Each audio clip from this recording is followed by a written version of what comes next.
Behind me is the Zeekr X, or as Zeekr call it, the urban luxury SUV. This is a compact SUV from Zeekr, and in today's video I'm going to show you around this car and do a consumption test and a charging test. My name is Marco and you're watching EV Exposed.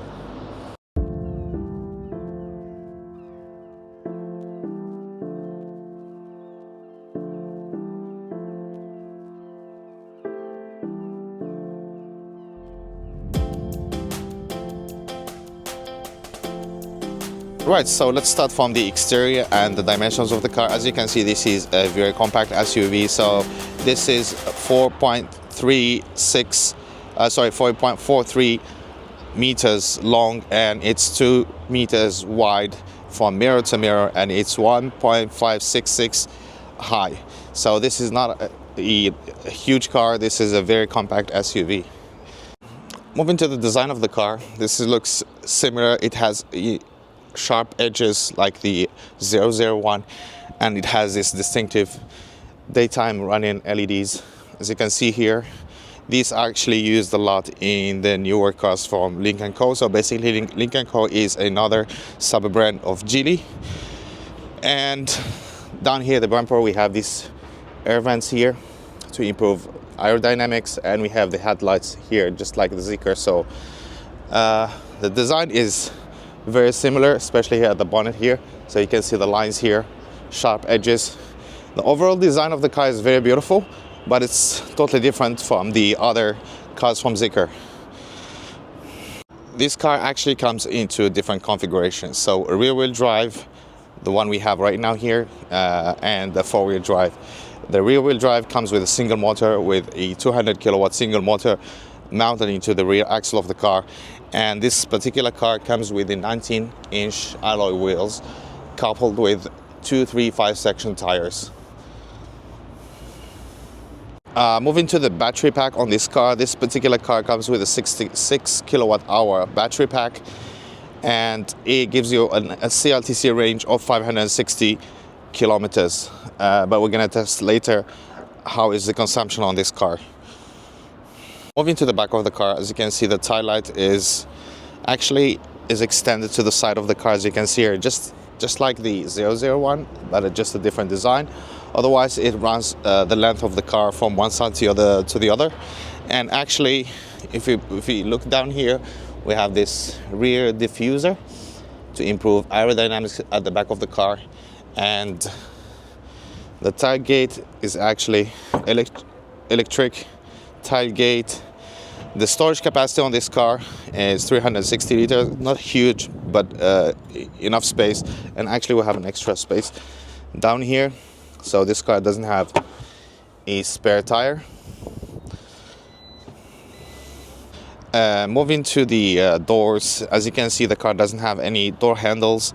You have buttons here that you can use to open the door for the front and the rear as well. Another interesting thing is the charging port actually is behind this panel, and in order to access that panel, you just have to click here and it will open and reveal the charging port. Very interesting. Moving to the door, actually these doors can open automatic, so you just need to click, as you can see. So if you stand in next to the door, it will stop. It has sensors, so it will detect if there is an obstacle. And the same thing, so you just click here and it will close. Or the other way, once you get into the car, which I will show you in a minute, and the doors actually have soft closing for all the 5 doors actually. And what you can do as well is, once you hit the brakes, the door will close by itself. And this works for both doors. And also you can close the doors using voice command. Right, so moving to the inside of the car, as you can see here, the steering wheel is typical steering wheel from the Zeekr, so very similar to the 007. The difference here is the instrument cluster here is smaller than the other ones. So this is 8.8-inch instrument cluster, and we have the augmented reality HUD, so heads-up displayer, mounted here. I think the size of this one is around 24 inches, which is huge actually, and it gives you a lot of information. Moving to the central console here, so the central securing here is 14.6, slightly smaller than the 001 and 007, but still big enough. But it has this very special function that you can use actually. You can use 4 fingers to slide your screen to the passenger side. And once it gets to the passenger, actually it will switch to watching movies and everything. And to bring it back, you just need to swap 4 fingers and we come back to the middle. So I think this is really cool. Coming back to the steering wheel here, we have a lot of few shortcuts here that we can use, buttons that we can use here. So locking and unlocking your doors, your 360 camera here, your tailgate, and a lot of other functions. The gear selector is actually located here, just like in the 007, and actually you have your driving aids as well integrated to this gear selector. The overall material inside the car, it feels very high end, very luxurious, and this is replicated through all the car except the places where you don't usually touch, like such as here, yeah, where you have plastic here, or the door beams here where you have cheap plastic. But rather than that, you have mostly all high quality material all around the car, so it feels really luxurious. Moving to the middle here, so basically we have 2 charging USB-C charging ports, and we have some kind of storage here that you can put stuff here inside. We have a cup holder here, and this is a wireless charger, so you can put your phone here and you will have wireless charging. There is actually a function on this whole section which I will show you in a minute. So this thing can move all the way to the back, or you can move it all the way to the front. So basically this is the whole section in the middle here. You have a button here where you can push it and it goes back all the way. It's moving all the way to the back. So if you don't have a third person sitting at the back of the car, you can move it backward, and if you have someone there, you just need to move it forward. But actually it's so to give more space to a person to sit in the middle. The other thing, actually, the driver's seat doesn't have a massage function, but the passenger seat here actually has the what they call it is zero gravity feature, so which I will show you in a minute. So as you can see, the seat will recline and give you the zero gravity position. This is adjustable, as well as your headrest. We're gonna bring it back. The other more interesting thing you can see in terms of seats, I will show you in the back seat actually, before we check the space at the back.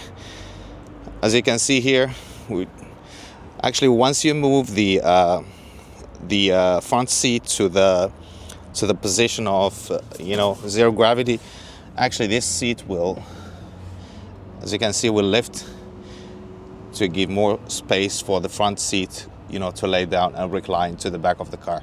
And actually where you can use it also to, if you need to carry stuff, you can do it actually on both sides. So if you need to carry large items in the car, you can also pull back these seats up, and then you can put your stuff here. The other interesting thing here, before we get to you have another storage actually here at the middle seat. As you can see, Zeekr zero gravity, so they put this on the back of the seat. So here actually at the back we have this seat pockets, but we don't have any charging ports here, and we have this fixed panoramic roof which extends all the way to the back of the car. Right, so let's take a car for a drive and give you some information. So basically this car comes with the 200 kilowatt electric motor, so that's around 270 horsepower, and the acceleration from 0 to 100 is 5.6 for this version, and it's 3.8 seconds for the all-wheel drive version. This car doesn't come with the adaptive suspension, adaptive damping, or adjustable height, so this is just a standard, but I think it feels really comfortable to drive around, so it deals really well with with the bumps and all the imperfection on the road. Right, so driving around the car feels really compact. So it's not a big car, and this is perfect for city driving. Like I said, this car doesn't come with the adaptive suspension as well as height adjustment, so it just has the regular suspension, but it's actually it's quite comfortable here driving at low speeds. We will see later when we do the consumption test how it deals with with the bumps and imperfection of the road once we drive at higher speed. But right now at lower speed it's good. We have some noise from the tires, I think, because of the type of the tires. These are using Continentals. I think it's similar to the Zeekr 001, which has also some kind of noise, but the insulation on this is not as good as the 001, so you will notice the noise from the tires even more. And don't forget, this car actually comes loaded with a lot of features, such as adaptive cruise control and line departure warning, collision warning. You have as well as 360 view and the auto parking, so the car can auto park by itself. I think you have to put the car on reverse, so you can engage the auto parking, so it can park by itself. So still, I mean, you get very decent features for the talking about the price, actually, which I forgot to mention. This car, we're talking about 2025, so this model is the 2024, but the new model costs actually the same, with the same configuration. It costs in RMB, I think it's 165,000. I convert that into US dollar. It's around 22,000 US dollar. So not bad for the value you get for that amount of money. So getting okay, it's not a huge SUV, but like I mentioned earlier, this is like a high-end compact SUV. Coming back to driving, the car actually drives really well. I like the sitting position, especially because you can actually adjust this middle section, so you can sit like really you can adjust your armrest here from both sides. And noise from the wind, not too much. You get a lot of tire noise, but not and the power delivery in this car is pretty good. So the car is currently at a normal driving mode, so standard mode, not comfort and not sport, and actually it has a good amount of power. So just to demonstrate that, so we are driving at 60. I will just push it a little bit, so get to 80. So actually it's pretty quick, even though we're not even on the sport mode. So actually the weight of the car is, this particular one, rear wheel drive, it's 1.86 ton. So and the four wheel drive, I think it's almost 2 tons. So for that kind of weight, with 270 horsepower, it's still good amount of power, and the acceleration actually is pretty good. And because it's again, it's electric, so it's instant, so you don't have to wait for the engine to rev, or to get to a certain RPM to get your maximum power. All right, so I think that would be all, and the next thing we're gonna do is test the consumption for this car. And for this test, I'm planning to do 3 different tests, so 3 different speeds, for a certain distance, and we'll see how it goes. So we're gonna do that later tonight, and we're gonna also see how fast this car can charge. By the way, this car actually has this is the old version, so this doesn't have the 800 volt architecture for the battery, so it doesn't charge with 800 volts, but still charge with 400 volts. So probably you can charge up to 120 kilowatts of speed. I'll show you the ambient light on this car. As you can see, you have actually this this design on the door, and you have this bar that's stretched all the way from and on the dashboard, and also you have some lights here on the speakers, on the pillars. Same thing on the driver's side, and as well on the back of the car, so on the rear seats. So just want to show you that, and obviously you can change the colors here as you wish. And while we're in the dark here, I just want to show you also the tail light and the way it extends all the way from one side to another. And we have the Zeekr logo here in the middle. Right, welcome back again to this second part where we're gonna test the efficiency of this car. So basically, we don't need to charge the car to 100% because you're just gonna find how efficient is the car. So currently the battery is at 85% state of charge. As you can see, the current range is at 471 kilometers. So the idea is, just to give you an idea, what's the consumption shown here on the daily driving, so normal driving. As you can see, it's showing 12.5 kilowatt hour per 100 kilometers, or 125 watts per kilometer. So the idea is to do a test on a 100 kilometer speed and then 120. So I'm gonna try to do the first section on 100 kilometers speed limit. So I'm gonna try to keep the car at 100 kilometers speed and see what's the consumption. Once we're done with that, what we're gonna do is reset the meter and try to do another. I'm not sure. I'm gonna try to do as much as possible on 120, probably 30 to 40 kilometers if possible. So, and then we will see what's the consumption on that. So right now I'm not gonna reset the I'm not gonna reset the meter right now. What I'm gonna do is, after I leave the parking lot, then once I pass through the toll gate for the highway, so that will give us a more accurate power consumption. So once I pass that, so I will reset it now, and I will show you on the camera, guys, and then from there we start calculating the efficiency on this car, first of all at 100 kilometers speed and then 120.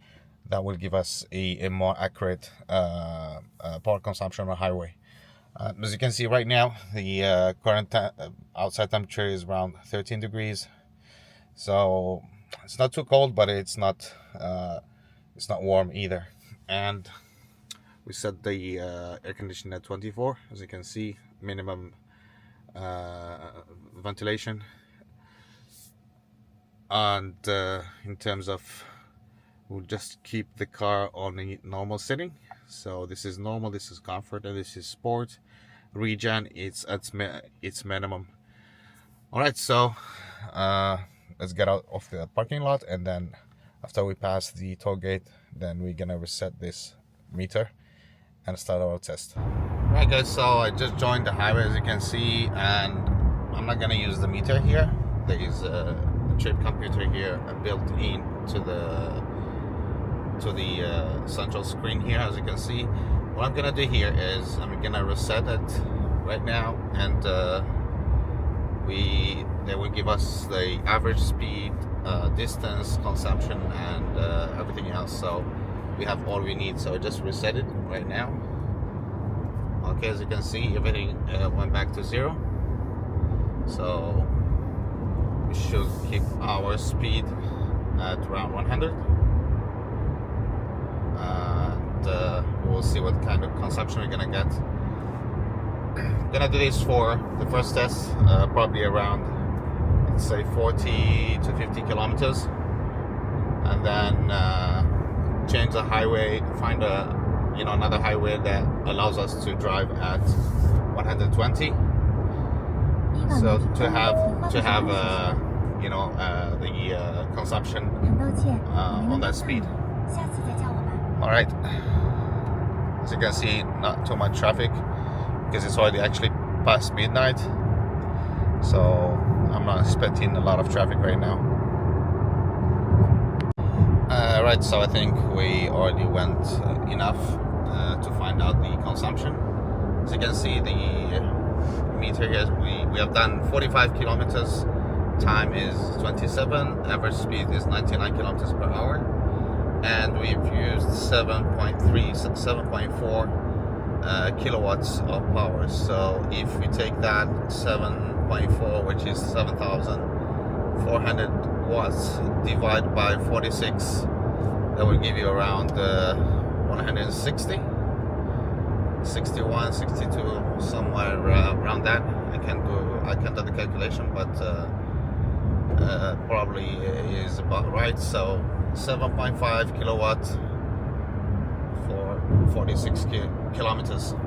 Yeah, so I think it's this car is a bit thirsty. It's not as efficient as it was on the on a downtown driving. So as soon as you get to speed, consumption goes up, and I think it would go even further once we do the 120 kilometers speed. All right, I will take this exit and then do the same thing. So find a place to make U-turn and then do the 120 kilometers. Right, so we're back again through the toll gate, and right now we're gonna do the 120 kilometer speed test. Same thing. I will reset the meter here. So actually, when I stopped, I did the calculation. So like I said earlier, the average consumption for so it was 48 kilometers and it was 7.6 kilowatts, so it came down to 160, 159 watts per kilometer. All right, so I'm getting ready to reset the meter here. All right, so as you can see, it's reset, and I'm gonna try to keep the speed 120. This highway allows us to drive at 120. Not sure how far I can go on this one, but probably at least we can do 30 kilometers to give us a good idea how what's the consumption when you're driving at 120. All right, so I'm keeping the speed at 120. We already done 13 kilometers, 6 minutes of time, as you can see here, and the average speed is 120 kilometers per hour. Consumption, we already used 3.3 kilowatts of power. All right, let's see if I could keep this speed, let's say at least for 30. If you can keep it for 30 kilometers, it will give us really a good estimation on how is the consumption on a highway while driving at 120. And keep in mind that this car has a 66 kilowatt hour battery pack. So let's see. Right, so I think I need to stop here. So I've done 30 kilometers. Consumption is 6.5 kilowatts, and average speed, as you can see, is 120. So yeah, 31. So if you divide 6,500 watts per 31 kilometers, that's a big increase. So we're talking about 200 watts, maybe a little bit more per kilometer. So this guy is very thirsty once you start to push the speed. All right, so there's an exit just I think 1 kilometer away, and since I'm still far away from my location, actually I'm gonna take a different way. What I will do is I will do another test with 80 kilometers per hour speed, and see what's the consumption on that. Since I'm gonna go home anyways, and the speed limit on that motorway is 80, so I'm gonna do it. So we will have 3 different tests with 3 different speeds. I'm not sure what's the distance, probably around maybe 30 or maybe a little bit more than 30 kilometers. And yeah, so that I will give you guys the average consumption for 3 different speeds. Alright, so I just checked actually the distance left from here back to my place, and it's about 30 kilometers, maybe. Yeah, it's exactly 30 kilometers. So what I'm gonna do is, like I said, I will reset the thing, the meter, and try to do the average speed of 80. Should be able to do it because this motorway has a speed limit of 80, so shouldn't be a problem. So I'm gonna reset again the meter. Just gonna wait until I get to the straight line here, so it's easy to keep the average speed at 80. Alright, so I'm gonna do it right now. Back here and reset. So we are reset to 0 here, and I'll try to keep the average speed at 80, and we will see what consumption that will give us. By the way, the battery is down to 61%, which doesn't really matter. Actually, after this, so what I'm gonna do is, instead of going directly home, so I'm gonna test the charging speed on this car. Once I get to my place, I will find the charger and see how fast this car can charge actually. Alright, so back to my place, and as you can see, I've done 30 kilometers. Average speed actually was 78. Now it's down to 77 because of the traffic lights. But 78, not exactly 80, but close to 80 kilometers average speed. As you can see, the consumption is 4.2 kilowatts. So if we do the calculations, so that gives us around 135 kilowatts. 135 watts per kilometers. So a huge difference when you're driving slow 80, and when you're driving like at 120. So it's almost not double, but yeah, probably you use 80% more power. Difference between 80 and 120. Right, just hooked up the charger, and you can see we're getting 90, 91. Actually, when it started at 100, and then it dropped after I think 30 seconds. It dropped down to 91 kilowatts of speed. I think because of the state of charge of the battery itself, so it's already 57. Estimated time for full charge is 35 minutes. We're not gonna charge it to 35. I'm gonna do maybe 80 or 85, just to see what kind of speed we're getting here.